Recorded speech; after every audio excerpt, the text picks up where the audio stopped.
Greetings, my good bitches. The name's Francis, Coke Francis. I'm an editor, Twitch streamer, drag artist, and I'm here because I'm that big, scary bisexual that 80s movies warned you about. Well, plenty of you gave your opinions on my real hair during my sponsored segment in my last video, and I have indeed read all of them, and, your feedback is, greatly appreciated. Look, I totally get the reason why some of you guys roasted me for it.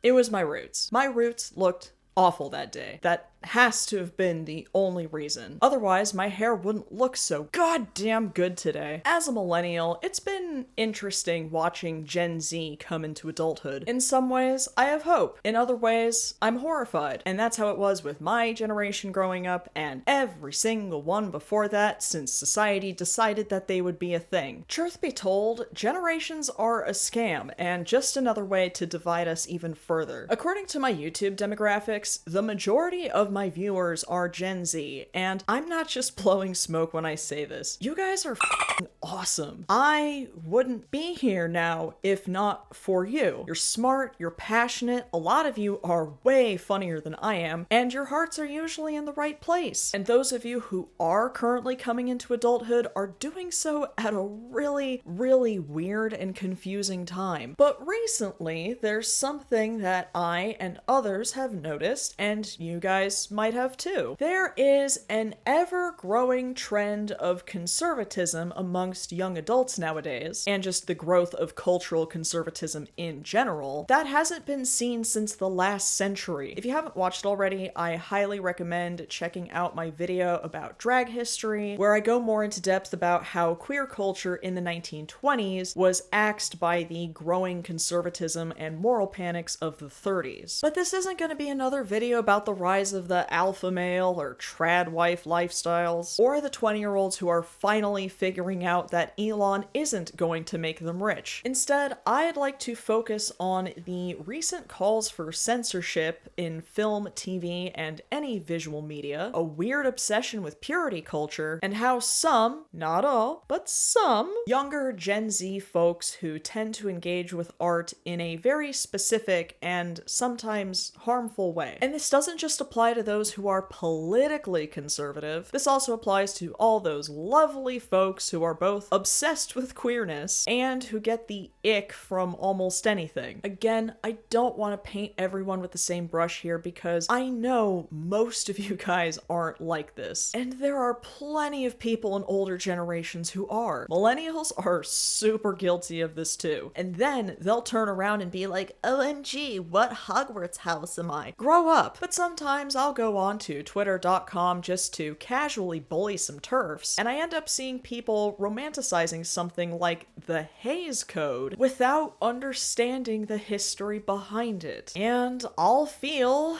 well, a bit triggered. And whether this is your first time hearing about the history of Hollywood censorship or not, I hope that this video will at least be somewhat educational as I air my grievances over a growing trend that sometimes makes me want to Persona 3 myself. But before we get into it, if you are a fan of watching a very tired drag queen talk about nerd shit forever, I ask that you please wage a war with Canada over the use of naughty language, but instead of actually launching those missiles, just assert dominance by going ahead and unzipping your pants and dick slapping those like and subscribe buttons as hard as you can. So what led me to make this video in the first place? I assure you it's not just because of a few errant tweets of people being loudly wrong. And for the record, young people, you're allowed to be loud and wrong. In fact, this is the ideal time to be that. I sure as hell was loud and wrong all the time, and I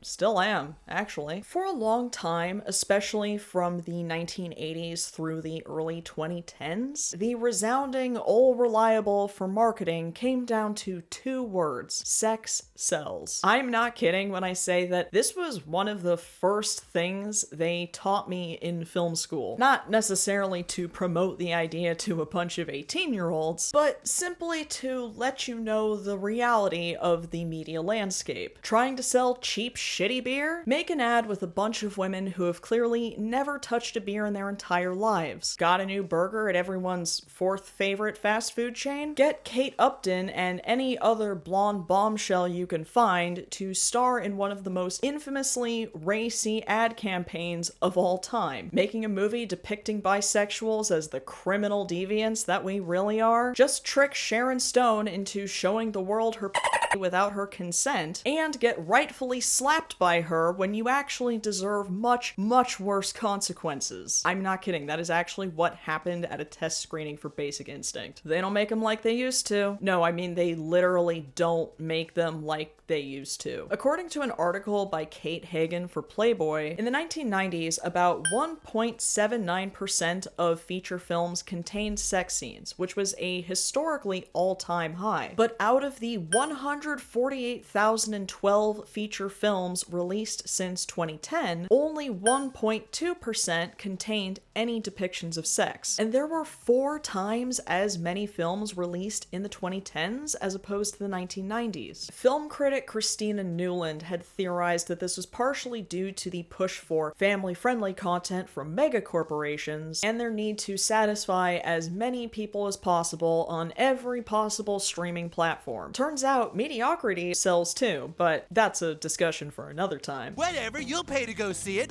You. Newland also suggested that there's a new cultural understanding that sex should be something to be taken more seriously, citing the #MeToo movement as a possible cause. A 2023 study conducted by the Center for Scholars and Storytellers found that 51.5% of older teens and young adults would prefer to see less sex scenes in film and TV, and more depictions of platonic relationships and friendships. And that is perfectly fine. I have the utmost respect for well-written platonic relationships, and I'm glad to move away from stale ideas like men and women not being able to be friends because sex always gets in the way. If you're someone who genuinely believes that, chances are your sense of humor is stuck in 1994, and I do not like you. I bet you also refer to Valentine's Day as Singles Awareness Day. Get out of here with that shit. But remember, sex scenes in movies are already a rarity, and these lovely young folks would still prefer to see less. In my view, this is a symptom of a growing sex-negative culture amongst young people that's led to the coining of the term Puriteen. Puriteen, noun. 1. A teenager or young adult who finds an emphasis on sexuality to be intrusive, finds age gaps in consensual adult relationships to be problematic, and/or rails against kink at Pride. This is usually seen in criticisms of racier shows like Euphoria or The Idol, or the example that made me chuckle softly to myself the most, that one sex scene in Oppenheimer, which was directed by a man who I can't tell if he,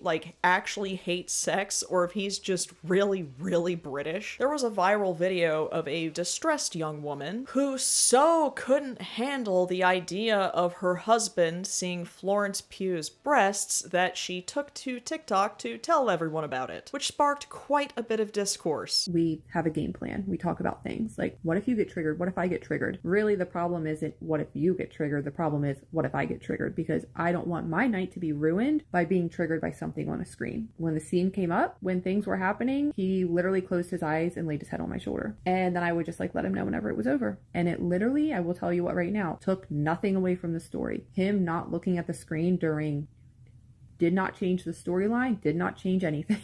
Have a plan and talk about it before you go. Now, this absolutely was a much more extreme example than most. And the term Puriteen is pretty generalizing and dismissive, which is why I don't use it myself. I prefer genderqueer.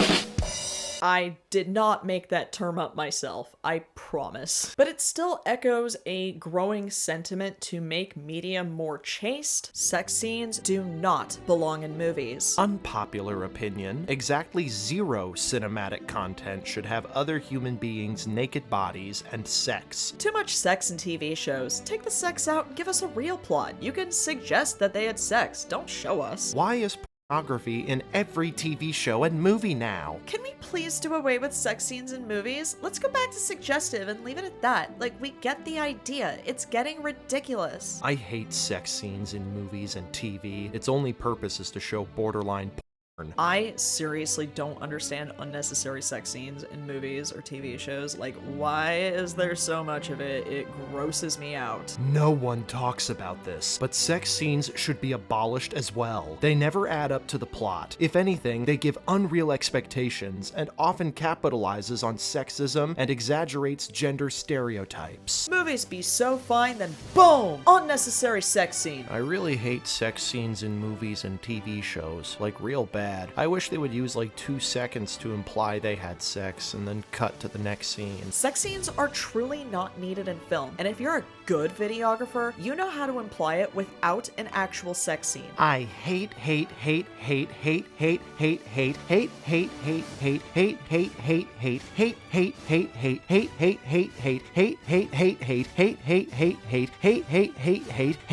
sex scenes in movies. And, like I mentioned earlier, some suggesting that we bring back the Hays Code as a solution. So if anyone watching this happens to be one of those lovely young folks who romanticize the Hays Code, who yearned for the days when Hollywood was classy, wholesome, and less icky, strap the hell in for a full breakdown, because the Hays Code is not what you think it is. Educational television! Oh no!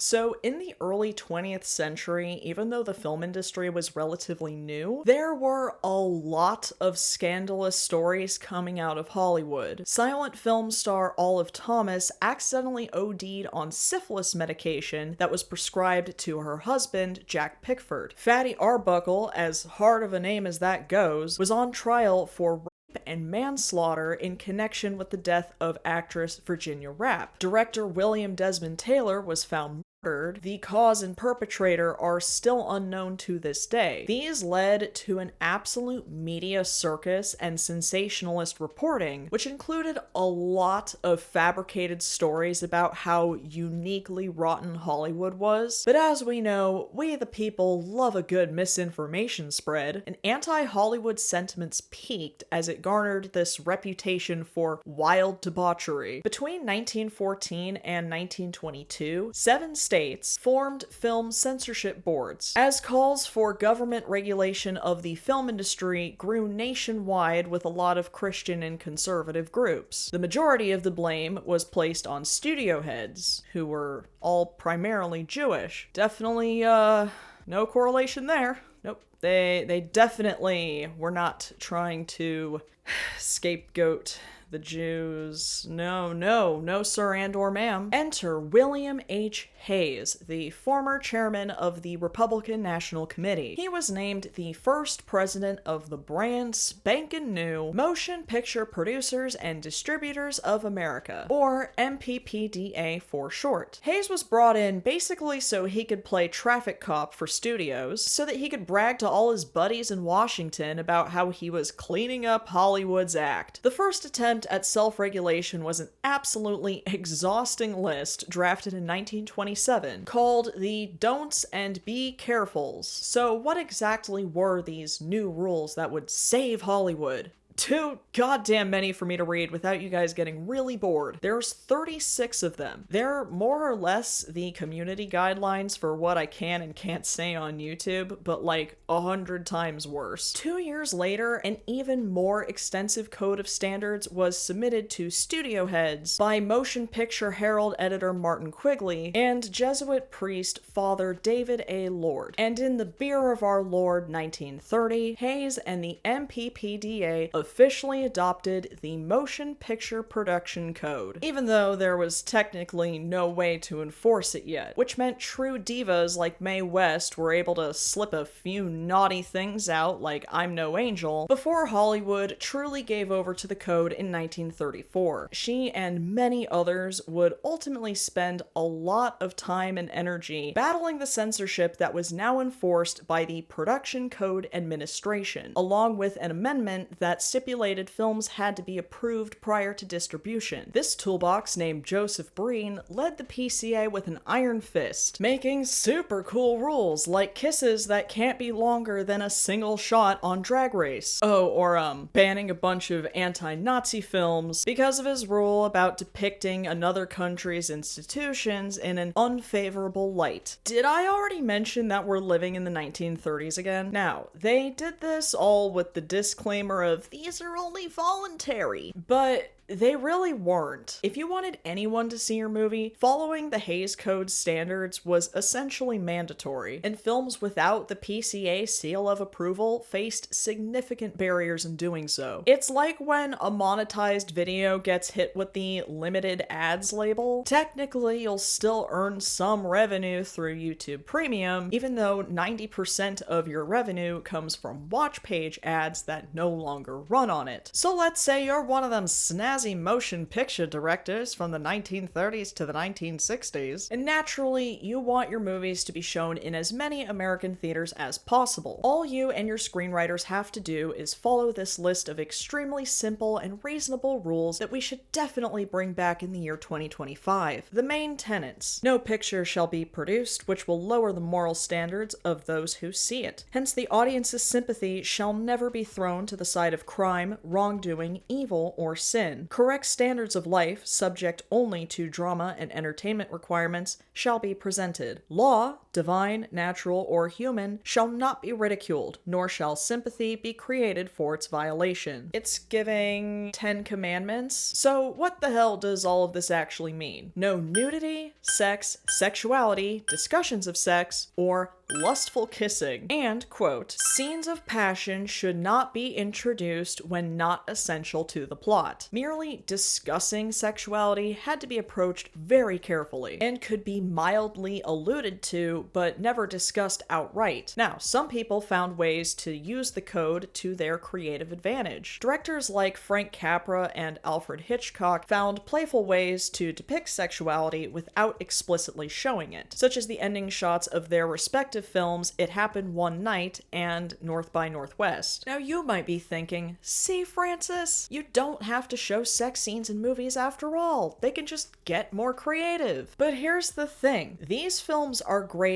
despite the code, not because of it. This rule didn't just result in unnecessary sex scenes, whatever that means. It meant couples having to sleep in separate beds like in I Love Lucy. I brought this part of the code up first because it's the one people know about and love to romanticize. But as they said in BoJack Horseman, when you look at something through rose-colored glasses, all the red flags just look like flags. God damn, that line still goes so hard. Even revealing clothing would get you nabbed by the code. Howard Hughes' The Outlaw was initially kept out of theaters because Jane Russell's cleavage was considered too racy. And my girl, my diva, Betty Boop, had to ditch her iconic flapper look for knee-length skirts and prudish necklines. Is this how Tucker Carlson felt about the green M&M? 1920s cinema often depicted women in positions of power and autonomy, and that was simply too much for folks to handle back then. Thankfully, the Hays Code put a swift stop to that with a level of institutionalized sexism so severe you'd think it was the woke content detector in 2025. Despite the church's obsession with women solely existing to be baby factories, any depictions of childbirth and any mentions of pregnancy were strictly prohibited. You could not even say the word pregnancy. Hence, I Love Lucy using the word expecting when she was pregnant, and the childbirth scene in Gone with the Wind had to be very gingerly skirted around. This leads us to any inference of sex perversion, translation, homosexuality. But even though homosexuality and queerness weren't mentioned outright, everyone understood this to fall under the sex perversion category. Obviously no depictions of it, and no mentions of it. Hence, the advent of queer coding. Jack Favell and Rebecca, Joel Cairo in The Maltese Falcon, these absolute divas in Rope. All the most notable examples of queer coding in Hollywood's golden age had three things in common. 1. They're all villains and deviants. 2. They're represented through a series of negative stereotypes. And 3. They're all punished by the end of the film. But it was usually easier to just omit all and any mentions of homosexuality, even when it might provide really necessary context. Sex perversion also, of course, applied to promiscuous women, who needed to either die or be punished by the end of the film. So it's no wonder that Elia Kazan wrote some very strongly worded letters to producer Charles K. Feldman regarding the amount of crucial scenes and context that Toolbox Joe Breen had cut from Streetcar Named Desire. If you've ever read the original play, you'll know that pretty much every aspect of it is the antithesis of the code. And as much of a banger as the movie version is, it's still missing a lot of context. Frankly, Charlie, I have no intention of giving in on a damn thing that I consider essential to the honesty of this story. I want you to know this, Charlie. I say it with no bitterness or truculence. I think the Breen office can be fought on this, not fighting them by cooperating. And for the life of me, I don't see what can be done about Blanche's promiscuity. It's the story of the play. And for Christ's sake, she pays and pays and pays. What more do they want? Tell Mr. Breen that Christ didn't condemn the whore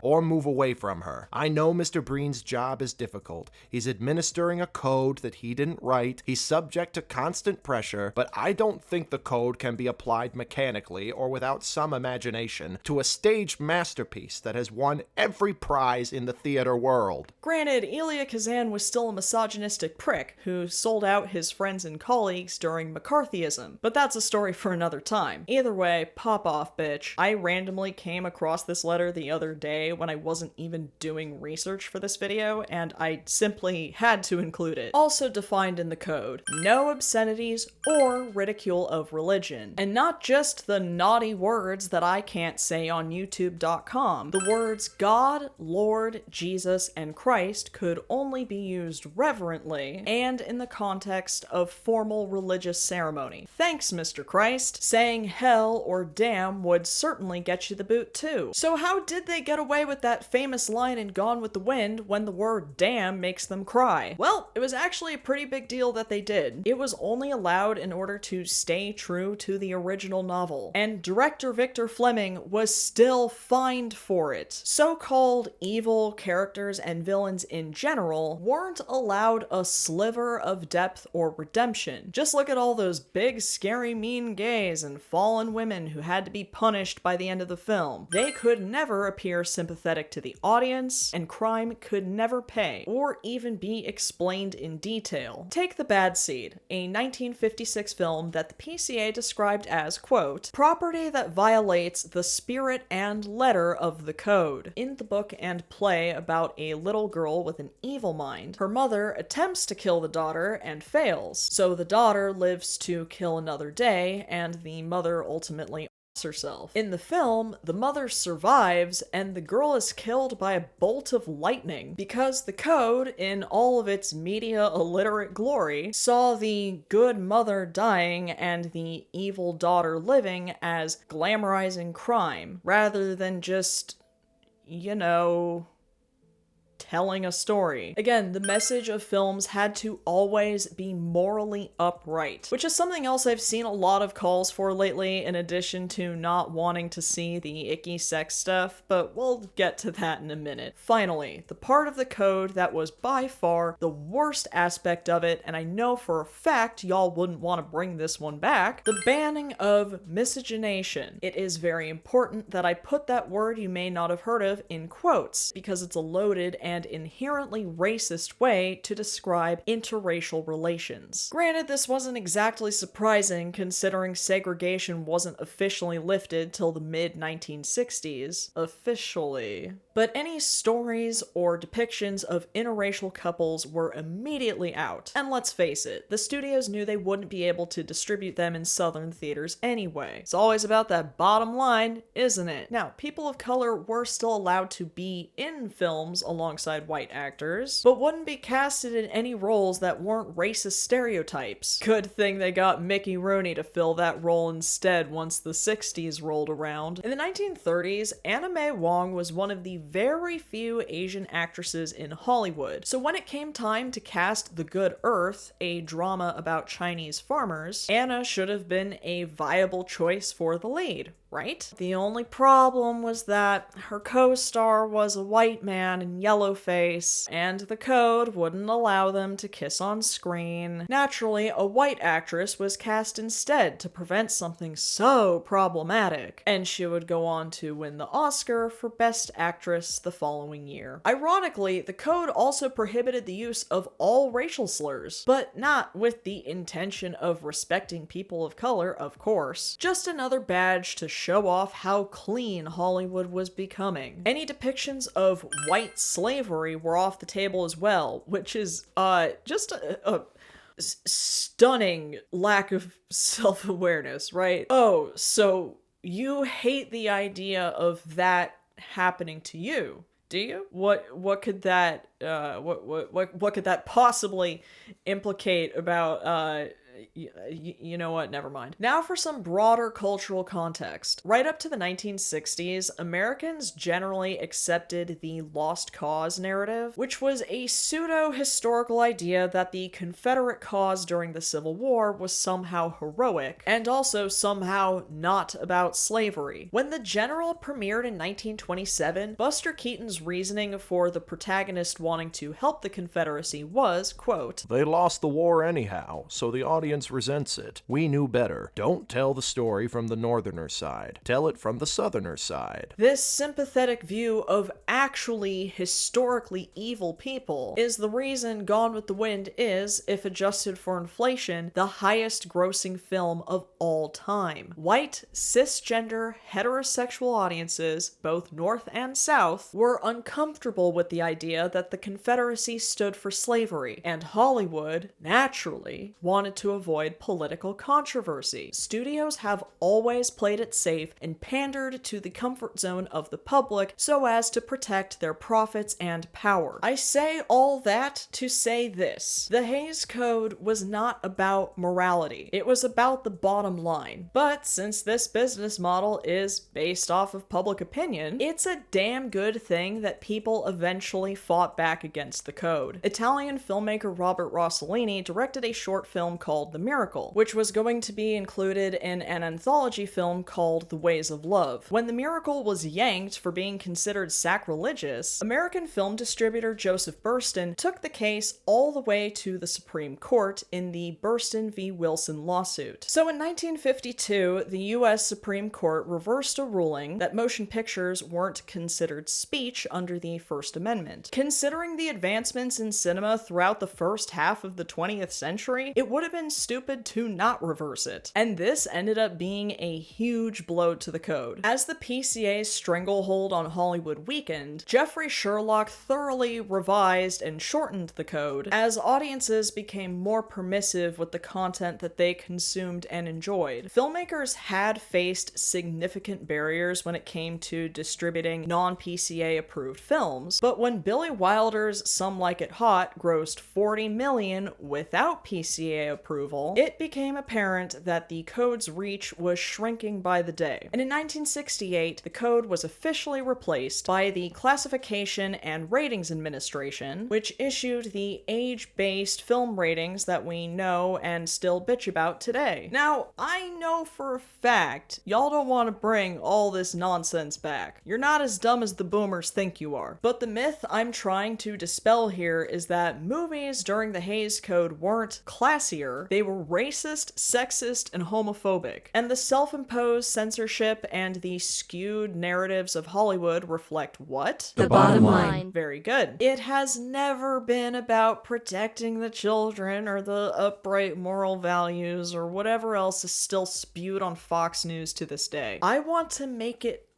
abundantly clear. I know the Puritans are not representative of an entire group of people. Trump is the president even though over 75% of the country didn't vote for him, and he sure as shit doesn't speak for us. Sometimes a very small but vocal minority can make it seem like they're more pervasive than they actually are. I know most young people aren't calling for the return of the Hays Code, and as a younger millennial, I understand where a lot of you guys are coming from as far as your aversions or paranoias over certain topics. And that's because I too was on the internet as a child. As minors, we were navigating online spaces that ranged from questionable at best to outright dangerous. I don't know what it's like in other countries. Those of you who aren't from the US, please let me know in the comments. The state of sex ed in the United States is abysmal. We grew up in the post-stranger danger era, where we were warned constantly about all the adults that would take advantage of us in real life, and yet the internet makes it easier than ever for predators to do that. We have access to any and all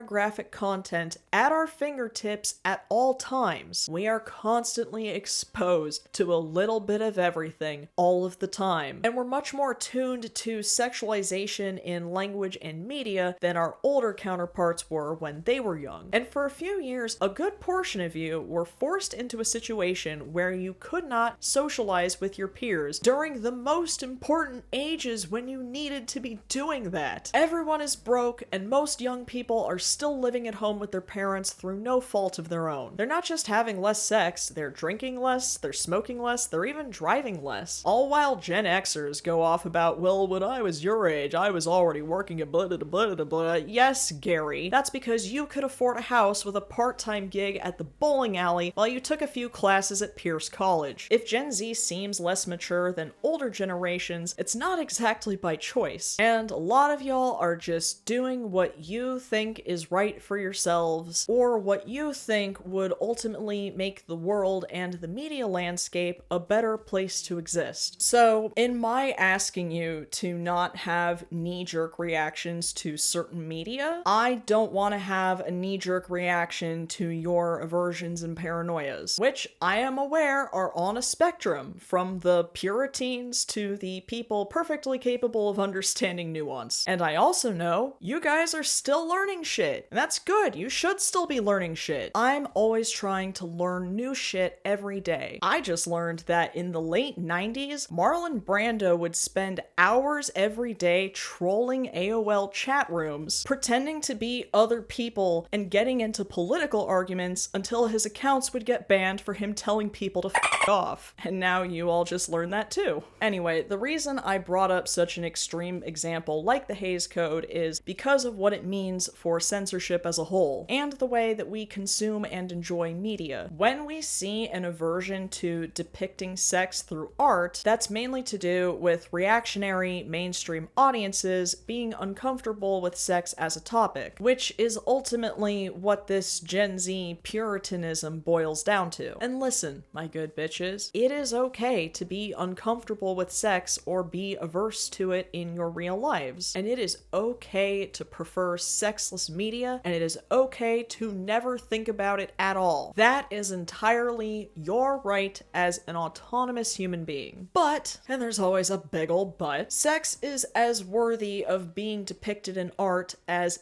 any other human activity. And that has always been the case. It's been depicted in every art form, and that's not going to stop. And being against it just feeds into the stigmas surrounding sex in our everyday lives. We're not going to become smarter about sexuality or be less afraid of it by refusing to engage with it, and certainly not by shaming those who do engage with it. Being anti-porn and being anti-sex scenes in TV and movies is peak missing the forest for the trees. Pornography isn't ruining society. It's been a part of society since as early as cave paintings. Capitalism is ruining society and every facet of it. We can talk about how exploitative the porn industry is all day, because it is, for all genders and especially for women. Mainstream porn is exploitative because capitalism thrives on our stupid lizard brain troglodyte emotions. And for what it's worth, the few sex scenes that we are getting in mainstream entertainment don't make sex look all that fun or pleasurable. In Sam Levinson's TV shows, it looks like a scary, awful thing done between people who lack chemistry. The sex scene in Eternals was awkward and badly shot, to say the least. Poor Things had sex scenes that emphasized what Emma Stone's character was thinking and feeling. They're not supposed to be titillating, pun fully intended. You're not watching these scenes to get off. You're watching them because they tell a story. But what bothers me the most, beyond all the sex-negative discourse, is the idea that media can only be enjoyed if it perfectly aligns with one's morals, i.e., no picture shall be produced which will lower the moral standards of those who see it, hence the audience's sympathy shall never be thrown to the side of crime, wrongdoing, evil, or sin. Call Me By Your Name is literally a movie about a grown-ass man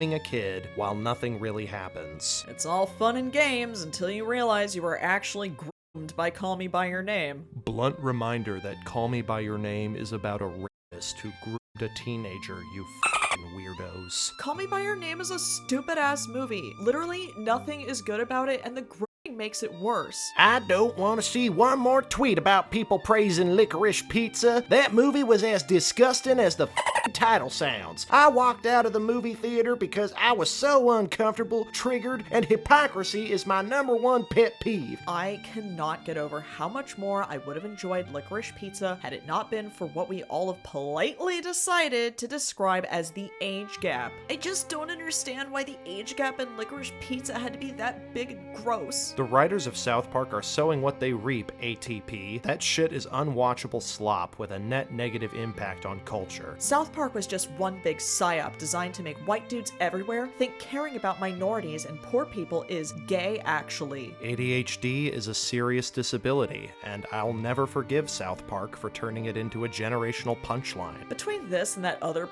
filled movie that won last year, I'm convinced the Academy are just a bunch of old gooners, cause what? This really won Best Picture at the Oscars. Poor Things and Anora winning are signs of conservatism and misogyny making a comeback, by the way. Stop writing and publishing books that involve rape, incest, pedophilia, and abuse in general. My god, f*** you, this is so insane and vile. Waiting for the day that a filmmaker has the balls to display the experience of POC LGBT sex workers, because this kind of glamorization and representation of sex work is sick. The Sopranos and Succession both attempt to do the same thing, humanize otherwise horrible people, but I feel like Sopranos does it better because they still depict those flaws being fatal and eventually ruining the characters' lives. Nobody in Succession really pays a price. Hello! It is 100% okay to explore dark topics in fiction. What is not okay is romanticizing or normalizing said dark topics. You must always make sure the characters are vilified for their actions and behaviors to reinforce the fact that these things are not okay in real life. These are all examples of the growing phenomenon of the,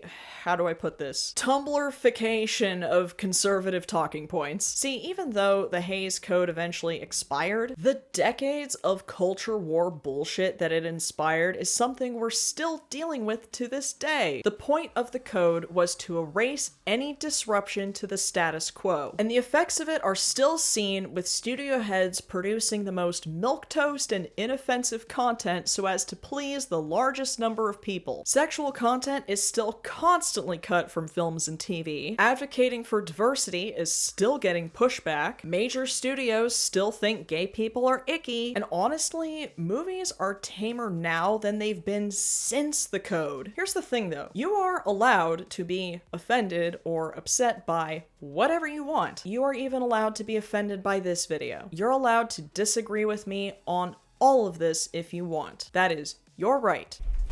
Oh shit.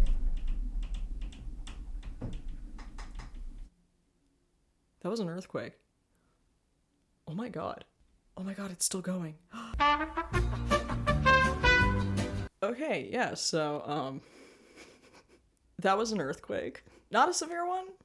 I felt worse, but, Anyway, oh god, I am shook. Freedom of speech goes both ways. People can say what they want, and other people can react how they want. I'm not gonna be one of those everyone gets so offended nowadays idiots, because being offended isn't anything new. This isn't so much about being offended as it is a matter of media literacy, which is something that takes time to develop. That's why I'm not trying to scold anyone. I'm just here to open your minds, provide some context, and give you some food for thought that you might not believe until a few years later. Who knows? That said, I only watch good moral content that perfectly aligns with leftist ideologies is just such a sad way to engage with art, and it's a shitty standard to hold yourself and others to. Now, it is satisfying when something is really good and happens to align with ideals and values that I agree with. And when some abomination like Run, Hide, Fight comes along, I hate it for both the god-awful filmmaking and the cringy conservative power fantasies. But when you're moved by any form of art, the vetting process can't just be how leftist and or unproblematic is this. Enjoying a film does not equal endorsement of the subject matter. Saying Call Me By Your Name is a movie about a 17-year-old boy getting groomed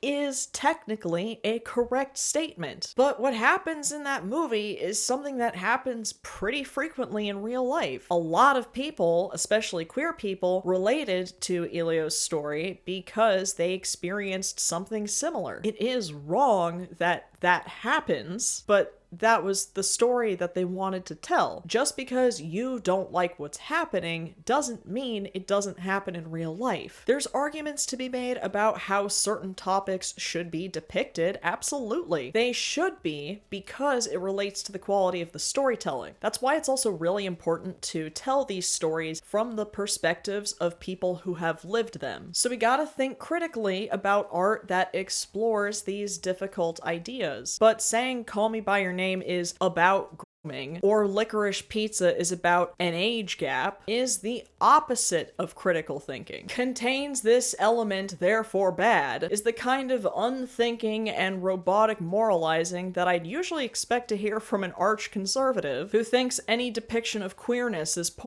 The discourse around these subjects has to be nuanced, because otherwise it's just parroting the right-wing talking points that led to the creation of the code in the first place. But this time, they're disguised in 21st century leftist therapy speak, and it's ruining the way we look at and interpret art, because we need to give people space to explore these difficult and sometimes painful ideas through art. I think that's enough out of me for one day, especially when I'm dressed like this. And please let your thoughts be heard in the comments. I'm very interested to hear your takes on this. And again, you are more than welcome to disagree with anything I've said. And who knows, your comment just might be one of the winning ones for this video. So let's take a look at the winning comments from the last one. Hayward Flower 7537 says, "Her outfits gave me the same feeling when I realized my bones are always wet." That's so specific. Super Rizzo 08 says, "You know what they say, the F in conservative stands for fashionable." Cabaret says, "This dress is about American exceptionalism, maybe about that dress being exceptionally f***ing ugly." Tao Pearl 2976 says, "Joyvilla's movie on Tubi, The Contrast, was rated 4 out of 10 on IMDb. Siskel and Ebert says, quote, Joy is tolerable in the part cause she hardly sings." I wish my movie review videos did better views-wise, because you might be onto something. Ain Dilbert 5722 says, "So funny story. I knew the woman who designed the 2019 Grammys dress. She kept it super hush-hush at work and was just all, 'Oh, I'm designing a dress for someone at the Grammys,' and we were all super excited for her. She posts pictures of that monstrosity, and we proceed to isolate her at work because we were all horrified about how much she doubled down on defending her hatred. Good times. I've never seen my department so unified as that one week. Where do you work?" Oh, tea. You too could be featured in the next video. Leave a comment below. I will pick my favorite ones and give you a shout out next time. But if you would like to guarantee your name be featured at the end of every video, please consider joining my Patreon. If you join any of the membership tiers that are conveniently named after Fallout protagonists, your name will be featured at the end of every video. You might also get other cool stuff like access to my Discord, behind the scenes content on how I make my wigs, ad-free and uncensored versions of my videos. So if you love my videos and my drag, you can support this channel directly by clicking the link to my Patreon in the description box. If you would like to see me simp for my favorite game characters and get visibly frustrated in real time, please follow me on Twitch. I can't remember if I brought this up in the last video because I have no short-term memory, but we did finally hit our goal for our fundraiser for the Palestinian Children's Relief Fund. We raised $1,000. Thank you so much to everybody who contributed. We really appreciate it. One of the reasons that we initially started a Twitch channel was so that we could raise money for charity, and we're currently looking into other charities to donate to, so if you have any suggestions, please let me know in the comments. We're leaning towards organizations to help people who are affected by ICE, but again, thank you so much for helping us reach our goal. I really appreciate it. And if you would like to see even more of my clown mug elsewhere, please consider following me on Instagram or TikTok. My handle for all of the above is @QueenCokeFrancis. If you enjoyed this video and you haven't done so already, please wage a war with Canada over the use of naughty language. But instead of actually going ahead and launching all the missiles, just assert dominance by going ahead and unzipping her pants and dick slapping those like and subscribe buttons as hard as you can. Thank you to all my patrons and subscribers who have helped my channel grow and thrive the way that it has been, and of course, as always, until next time, howdy-o.